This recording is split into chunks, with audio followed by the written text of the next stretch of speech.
national des policiers yi nekk à la retraite fii ci réewum Sénégal corps bu mu ci manti doon ñu teewlay kàddu ma Cheikh Ahmed Tidiane Seck. xam ni suñu yelleef suñu pension militaire mais nañu ko appliqué. Senghor ba léegi ñu ngi xaar statut bu bees bii ñu téye woon ñetti at ñu retraité 55 ans ba léegi 55 ans mu am léegi bërki démb lañ ko yokk ñu mettre ñu en rade mais lu waral loolu dañu jël en compte ñi nga xam ne dañu retraité à 52 ans 55 ans cadre comme subalterne dañ ci war a bénéficier. dañ ko sollicité woon le 22 mars 2015 bi ñuy recevoir en audience ne ko camp de garde yi police daf ko hérité en 69 bi ñuy dissoudre la garde républicaine reversé corps bi personnel bi police mais dañ ko abandonné ba camp yooyu nekkatul camp yu baax mais na jël décret bu wane ni moom mii kat moom maye ci kàddu jëfee na ko ci bind pour tranquilliser ñële parce que la dawoon militaires yi bëgguñu mu daal ñoonu. voilà muy ay policiers yi nekk à la retraite di sàkku nekkin gu jàppandi gannaaw ay promesses yu nga xam ne ñu tudd président Macky Sall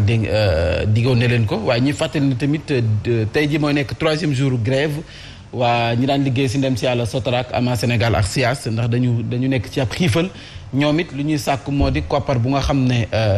président Macky Sall moo leen ko diggoon ñoom ñoo ko moom moo xoon ne dana ko saafara bu faluwaatee te ba fi phrase daal di xëddeen mu di ay diggé yu nga xam ne dafay yàgg lool waaye souvent ngir ñu maanaam matale ko mooy compliqué. waaw parce que xam nga diggé bor la. te diggé day defal nit ki bu amee yaakaar surtout ci diggé gu ni mel daf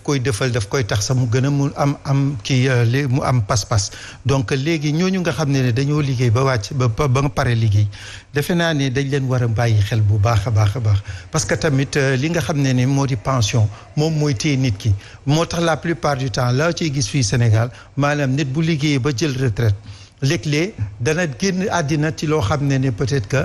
li mu doon dund mënatu ko finalement mu am ay stress mu jural ko ay feebar ak yenn yi donc loolu yëpp lan moo ko indi mooy ñàkk a taxawal nit ñi nga xam ne dañoo liggéey ba pare joxe seen lépp ci ngir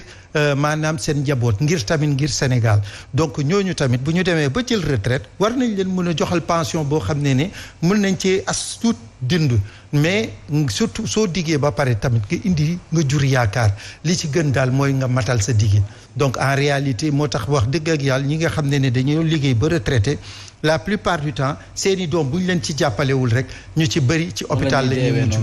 voilà ñu waxtaanee l'intersyndical bi ba ko ñuy liggéey ca kër gi di CNO ñoom nag nee nañu altine ak talaata danañu banque seen yox duñu liggéey 48 heures 27 ak 26 maanaam ay bés yi ñu dëgmal loolee nag ñu ngi ko jël gannaaw seen dajam assemblée générale bi ñu wootee ni kii démb waxtaan gi doxoon seen digganteex administration ba dafa lajj seen ak bëgg-bëgg bokk na te ñu yokk seen i salaire bu fekkee jàppandi na Moustapha Ba délégué syndical yor seen kàddu ñu teewlu ko Alassane Baldé. sàkku ko pour ñu taxaw loolu jëmmal loolu moo doon ñu dem grève le 25 et le 26 ñu liggéeykat yi sas ci assemblée générale bi moo door bi nga xamante ni moom la ñu war a jëmmal diggante direction générale bu CNO parce que boo xoolee boobu ba léegi direction générale bu CNO fa ñu nekkoon ba tey ña nga fa woowuñu ñu ci waxtaan woowuñu ñu ci dara jéemuñu sax lijjanti ci lu ñu nekk waaw ba pare ci tere ñu def assemblée générale ci biir locaux yi te loolu xam nga loolu vraiment loolu mooy violer loi yi nga xamante ni moom la ñu permettre à tout organisme boo xamante ni syndical nga ko mën a exercer yow liggéey nga war ko def normalement di woo Sénégalais yi di leen xamal ni décrété nañ 48 heures te 48 heures yi ñu décrété mooy le 25 ak le 26 incha allah. ñu waxtaanee kon ndoxum taw mi gàllankoor yi mandi fii ci diwaanu Ndakaaru waa office national de l'assainissement du Sénégal ñu tënk ko ci ONAS ñoom ci boppam ñu ngay xam ne kon liggéey ya ñu fa def lépp mi ngi aw ci yoon donte ndoxum taw mi nag wax fa dëgg neex yàlla bari woon na lool waaye nag gàllankoor yi mi andi mënees nañu wax ni du si ñoom waa ONAS ndax seen liggéey matale nañu ko Babacar Mbaye mooy ni xamle ñu teewlu ko ci kàddu ya mos a yëkkati. donc pluie yooyu nga xam ni mënuñu koo xayma sauf suñu borom moo mën a wax ni kat tey lii laay taw ci intensité de pluie donc lu mel noonu kenn mënu ko xayma maintenant nu muy ñëwee nag noonu lañ ko mën a gérer te surtout gestion bi mooy li nga xam ni mooy suñu ouvrage yi moo mën a fonctionnel donc moo tax importance su ouvrage d'assainissement yi ñu curer leen ñu maintenir les stations de pompage mooy li nga xam ni moom la ñu mën a mettre en exergue. soxal nag chantier BRT bi ak nag ndox mi jafe-jafe moo andil askan wi ñoom waaw naa si ñu ngay xam ne kon bu dee lu leen soxal rek maanaam structure yu nguur gi ñu ngay liggéey ca na mu waree xanaa ke dafa am ay entreprise yu nga xam ne ni sous-traitance la ñuy doxee ñoom ci boppam lu amee luy sooxe si ñoom lay sooxee ñu teew lay kàddoom ba tey Babacar Mbaye. investissement bi ñu ci def dafa am solo te investissement boobu assainissement daf ci gagné 14% du budget global dañ ko def ci assainissement di wax ni nag en fait liggéey bu mel noonu mënul ñàkk ay tolof-tof am ay nuisances évidemment nos réseaux dañ ci subir mais ñu ko nangu ko parce que évidemment lépp liggéey bu baax rek mën na am ay gàllankoor ay difficultés mais di wax ni collaboration bi ñu am ak waa CETUD waa AGEROUTE nekk na collaboration bu saine bu dynamique de tax na jafe-jafe yooyu day xaw wàññeeku. nañu seen i loxo ba noppi te joxoñ baaraam entreprise sous-traitance yi nga waaw nee nañu 14% koppar gi maanaam ci assainissement lañ ko dugal la ca des fan la jaaree peut-être que suñu waxee waxu sous-traitance tamit nit ki boo sous-traité ak moom ba pare dafa am ay diggé yoo xam ne moom ngeen di déggoo ci yenn poñ yi nga xam ne da ngeen cee war a déggu léegi su liggéey bi jaarul yoon yéen mii nga xam ne yéen a dem jël ñii nga xam ne ñooy def sous-traitance ngeen wax leen ko ngeen soññ leen ne leen def leen liggéey gi nga xam ne moom la ñu warloo parce que ca waxtaan bi dañ ñëwal lii ak lii la ñuy def ñu war koo matal bu matalul nag léegi nag ñu xool parce que nit ki tamit xaalisu askan bi ngay jël di joxe xaalisu askan boobu léegi il faut ngeen dem yoon pour xool lu tax travaux yi matalewul mais c'est vrai ne que tamit mën na am yenn saay comme loolu mbirum yàlla la léeg-léeg même aux États-Unis en France ailleurs day arrivé ndox bu bëri wàcc su wàccee day doon loo xam ne nit pour mu dëkku ko sax day métti donc li ñu dal fii dafa doon loo xam ne mbetteel la peut-être xaaruñu woon ay taw yoo xam ne yu ñu toll mais en réalité travaux yi nga xam ne def nañ ko su dee travaux yi dëppul ak yoon te yow da ngaa sous-traité mais ki nga sous-traité tamit il faut que ngeen dem ci yoon ñu mun a xam lan moo tax sous-traitance bi nga xam ne moom lañ leen jox mbateewul ba léegi pour que nit ñi mën cee xam. ñu waxtaanee kon wàllu politique Bougane Gueye Dany njiital gëm sa bopp nee na président Macky Sall du fi am ñetteelu mandat loolee sax na mu sóobu ci ab campagne démb moo nekkoon ñetteelu fan bi mi ngi woon sa Pikine dem na sa Lobat Fall rue 10 yoon route des Niayes ginnaaw raay jàmm gën si Kambaaw ci ab caravane bu nga xam ne nii fu mu sa dem wax na askan wi nanu wan ginnaaw liste Benno Bokk Yaakaar ci législative yi te dem votel opposition bi ñu ànd si Alassane Balde Mbaye Seck. caravane ngir lànk ñetteelu mandat bu président Macky Sall mu ngay wéyal tournéem ci Ndakaaru ak banlieue bi ci ñetteelu fan bi nag moom mu nekkoon ci département bu Pikine Lobat Fall doon fu ñu ko doxee noonee caravane bi daal di wër nag jaar rue 10 tali bu mag Pikine Ouest xuddee ñaay ginnaaw xay laata mu yegg ci cappaandaw ga di jàmm gën Sicap Mbao. mu ne ma gouvernement bi ñoo bañ nanguwuñu ma jënd ay moto pompe pour ngaccal askan wi ndox mi xam nga loolu bon la loolu iñaan la loolu toroxal waa jàmm gën Sicap Mbao la te kenn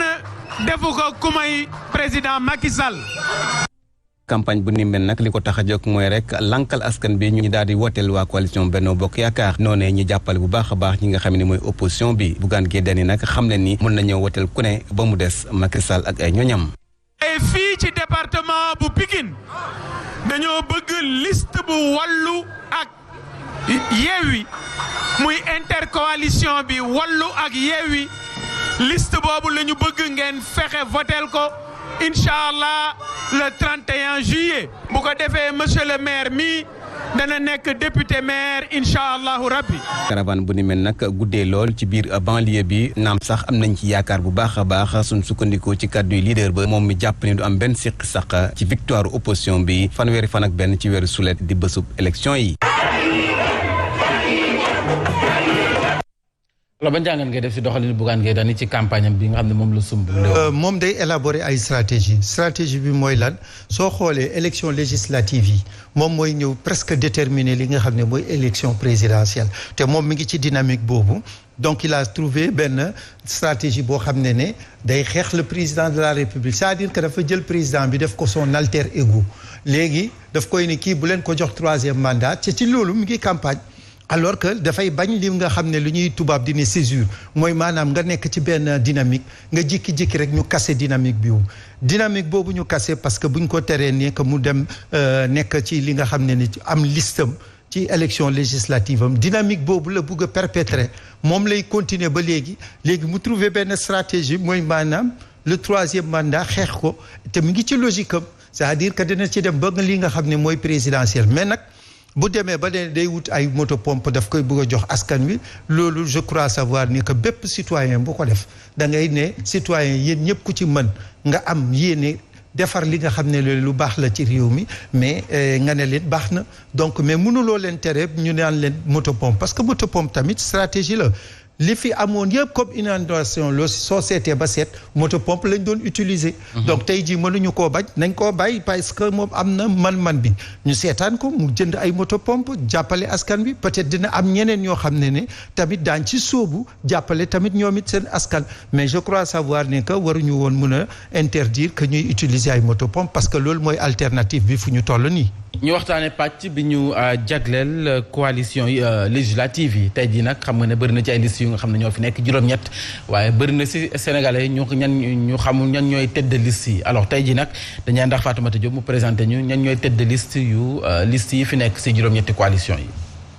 ci diggante caravane entretien ak chef religieux yi visite de proximité candidat yu élection yu législative yi daal di nañoo door ñaareelu semaine campagne bi ci côté coalition Wallu Sénégal tête de liste nationale bi du kenn ku dul maître Abdoulaye Wade coalition Yewwi Askan Wi tête de liste nationale bu suppléant yi du kenn ku dul rakk ci Habib Sy nekk cadre ci ANACIM côté camp présidentiel bi Benno Bokk Yaakaar Aminata Touré moo dirigé liste nationale bi mu nekk retour en force bu ancienne première ministre Aminata Touré ñu koy woowee Mimi Touré wala la dame de fer moom rek mooy jigéen bu nekk tête de liste nationale ci élection yi ñu nekk coalition Bokk Gis-Gis liggéey tête de liste bi moo di ancien maire bu Dakar di Pape Diop bu dee nag coalition Aar Sénégal tête de liste bi du kenn ku dul ancien ministre de l'énergie ancien directeur également bu ARTP Thierno Alassane Sall coalition Natangué Askan Wi nag ka jiite moom moo di rek Cheikh Alassane Sane naka noonu coalition Buntu bi ab économiste moom moo di rek tête de liste nationale bi di Ibrahima Mbow coalition Les Serviteurs MPR journaliste bii di Pape Djibril Fall moo jiite tête de liste nationale bi te ci ay kàddoom nee na ñoom lu leen tax a jóg moo di servir askan wi.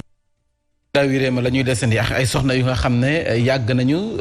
bay seen ak waar wala sax seen jaar ca pentum ndawi réew ma doon na lu ñu fa ràññee jëm ci Ndeye Khady Thiam Tall ci boppam di ñu war a leex kan mooy Caroline Faye kan mooy Ajaratu Aram Diène kan mooy Aïda Mbaye ak kii di Ramatoulaye Seck jot nañu jaar sa pentum ndawi réew ma def fa liggéey bu am solo. bëri nañu lool jigéenu Sénégal yi nga xam ne marqué nañu histoire assemblée nationale muy ay jigéen yu mat sëkk lañu leen doon doyee ndaxi valeur bokk na ci Caroline Faye mi nga xam ne mooy jigéen bu njëkk doon député ci Sénégal moom daal dina sàmm ak yelleefu jigéen ñi ci diggante 1963 ba 1973 foofee ci assemblée nationale ba nga xam ne moom dong moo fa nekkoon kennuk jigéen daal dina fa sax nag liggéey ci lu jëm ci ay projet de loi yoo xam ne ñeel nag taxawal ab code de la famille waaye itam daal di gën a ñaax jigéen ñi ngir ñu daan seen doole. Adja Aram Diène moom it doon nit ku njëkk ku wax wolof ci biir assemblée nationale nekk itam jigéen bu njëkk boo xamante ne jàngul te ñu def ko député lu nu mel nag di firndeel ndëgërlaayam ak taxawaayam bi nga xamante ni amoon na ko loolee sax nag taxoon ba ñu koy woowee yaayu parti socialiste bu Sénégal ci juróomi at yi nga xamante ni daal dina ko nekk ci assemblée nationale session ya mu doon bokk ma ngi ko doon yemale ci lu jëm ci wàllu saafara jafe-jafe yi baykat yi jigéen ñi xale yi ak itam lu jëm ci wàllu wér-gi-yaram moom nag musul daal di bëgg dugal loxoom ci lu jëm ci wàllu défense wala sax lu jëm ci wàllu koppar Adja Aram Diène Aïda Mbaye ak Ramatoulaye Seck nekk nañu nag kon ñetti député yoo xamante ni atum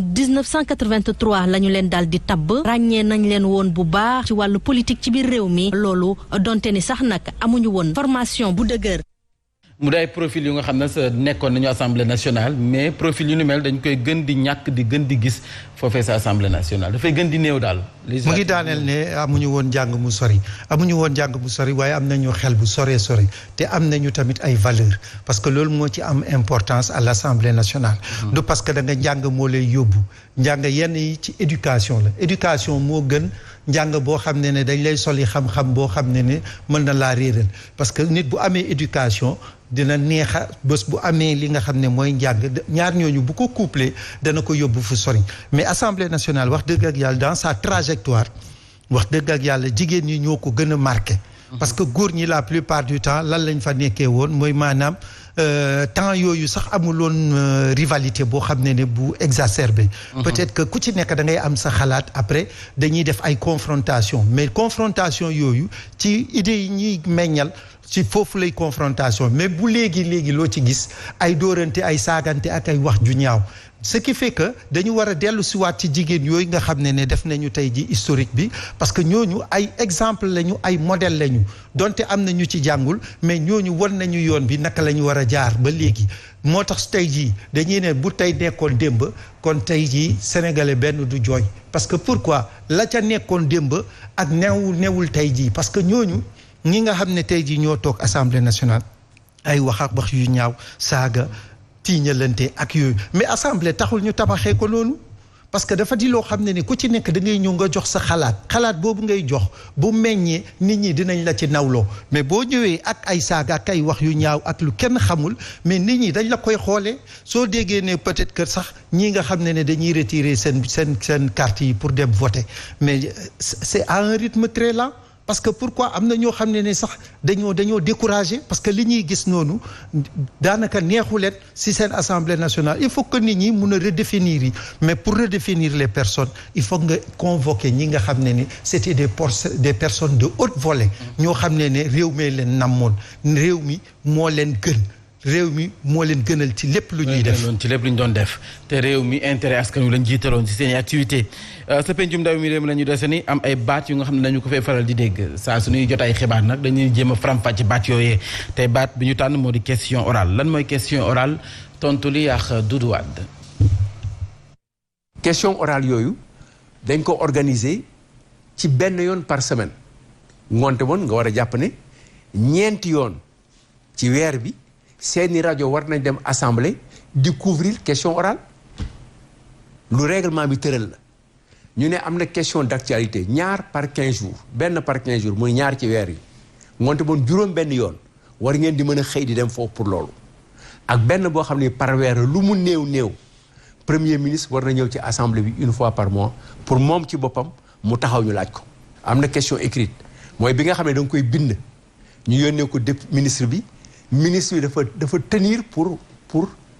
tontu la bu la tontuwul dañ koy transformer question orale mu am priorité. lu soxal bi la jot ay xibaar di village bi di Thiarak village la bu féete si arrondissement bu Koumbal foofee nag yoon wajaar ci digg village ba si boppam moo xar ndax ndoxum taw ma nee nañu na mu xaree na maintenant léegi juróomi at village ba léegi dafa xar ñaar yëkkati nañ seen kaddu fu nekk ngir ñu defaral leen yoon woowee waaye France daal li xëddeen kenn faalew leen ñu ànd si Alioune Kane. Thiarak gox la bi nga xamante ne mu ngi nekk ci commune bu Kër Baka benn pax bu xóot moo jaar ci digg village bi te dara indiwu ko lu dul ndoxu taw yi nga xamante ne mu ngi bàyyeekoo ci gox yi wër Thiarak. ngir lii nga xam ne moom moo fi nekk xotti dëkk bi kenn mënut a jàll kenn mënut a dem fenn loolu daal jaaxal nañ te mu ngi jëm nag ci bi suñ biir kër yi. ndox mi ni mu fiy jaaree dafa ëpp mun naa yóbbu xale poto lamp yaa ngi daanu affaire baa ngi gasu di dem ci kër yi kon ragal nañ ay kër yu ci daanu. suñu wax si teen bi jéggi bi daa métti diggante teen bi ak pax yi dafa kii ni jéggi bi daa am doole. yoonu ndox mi nag day indi ay loraange ci bërëb bi école bi jàkka ji ndox mi mën na ko nangu. bon teen yi ñu ngi yàqu école yi ñu ngi yàqu poto yi daanu nañ jumaa ji mu ngi ci seen kanam la mu ngi nii bu ngeen fi jógee da nga ko gis jigéen jàllu parce que fii yàlla tere bu musiba amee ci koñ bi balaa ñuy dem ca koñ bale saytaana kenn mën da jàll buy taw dañuy téye gune soo ko defu ndox yóbbu leen. askan wi yeewoo ci Thiarak ñoom daal naqarlu nañ bu baax a baax li nga xamante ne bii daal moo xew ci seen gox te nee nañ ñu ngi woo autorité yi ñu jàppale leen ci jafe-jafe bi li bëri ci ay village yu nu mel Léopold Tamba yoo xam ne ñoom seen jafe-jafe duñ gis kenn ku leen ci taxaw même pas maire bu nga xam ne na ñëw sax taxaw leen donte defarub yoon mën na seen jàpp ne du seen domaine mais nag yittewoo nañu ku leen taxaw dëgg. parce que loolu bu amee la plupart du temps ci dëkk yu kawe yi la plupart du temps su dee maire bi dafa dem ba nga xam ne lii nekk ci gafam mënu cee def dara dafay saisir ñi nga xam ne mooy ministère yi nga xam ne ñoo ko gàlloo et puis dañoo war a mun a réagir avec beaucoup de rapidité parce que la plupart du temps tamit dañoo yaakaar ne ñi nekk ci dëkk yi ñooñu ñoo yelloo la plupart du temps yaa ngi dégg ne fu ne ñi ngi wax ne que dañoo war a mun a assainir fii mais doo dégg ñu naan leen dañoo war a assainir yi dëkk kaw ya mais ñooñu gënuñu leen ci dara ñoom ñooñu gën a aajowoo sax ñu leen di defal ay infrastructure yoo xam ne parce que ay jàmbaar lañu dañuy vivre ci ay situation yu métti mais teewul tamit ngay dégg seen baat di yëkkateeku mais il faut que ñu leen di may nopp gouvernement bi nag loolu mooy taxawaayam mais du ñu jël lépp ñu circonscrire ko au niveau des grandes villes ba pare bàyyi ñi nga xam ne ñoo nekk ci kaw ga ñoom ñooy béy ñoom ñooy def lu ne lépp lu réew mi di laajte te ñu mën ko rek dañ koy def donc il faut que ñu leen di sargal te di leen may nopp saa suñu amee ay métit jaajëf Léopold Tamba mën naa laa libéré ba suba. waaw suba incha allah. liggéey bi am na solo ñu koy jaajëfal waaye laata ñu yëkkati ñu dem sa Mbour foofee askan wa mbégte la ñu am te village bi ñuy wax Taxum mi ngi féete sa commune bu Malicounda village ba si boppam defal nañ leen fa benn poste de santé nga xam ne jàmbat bu yàgg la woon ñu ànd see Xaalin Badara Sonko. dëkk bii di Taxum bokk ci dëkk yi nga xamante ne ñoo gën a màgg ci commune bu Malicounda jamono jii daloo ab poste de santé mu nekkoon ab doléance bi nga xamante ne. askan wi yàgg nañ ko sàkku. mu nekkoon un besoin de la population ñu wax ñu ne dañoo bëgg poste de santé ñu tabax ko tey nag ñu ko doon inauguré tey ci Taxum donc à partir d'aujourd'hui vraiment Taxum am poste de santé bi ñu équipé maternité bi tamit ñu profité ci réhabilité ko. muy sukkandikoo ci maire bu Malicounda di Maguette Sène bii la jumtuwaay dafa ñëw ci waxtoom ndax askan wi dañ daan dem ba Mbour ngir mën fa fajoo. poste de santé ku ko wax des soins de santé de proximité ndax. ku nekk xam na ne hôpital sori na centre de santé sori nañ donc poste de santé day nekk ci niveau avancé ci village yi nga xam ne ku sa bopp metti ci saa si nga mën a dem faju ku gaañu nga ñu mën a la faj les premiers soins non seulement les premiers soins mais en tout cas soins yi nga xam ne daal ñoo gën a récurrent yi dal nit yi yenn feebar yu bari yi dalee ci biir famille poste de santé dina ko mën a jël en charge donc mu doon infrastructure bu am solo en milieu rural. ci fàttali ci ñaari fukk ak ñaari village yi nga xamante ne ñoo nekkee ci commune bu Malicounda fukk ak ñaar yi désormais am nañ seen poste de santé. jaajëf ñaareelu pàcc bi la jotaay xibaar tàggat yaram lay doon.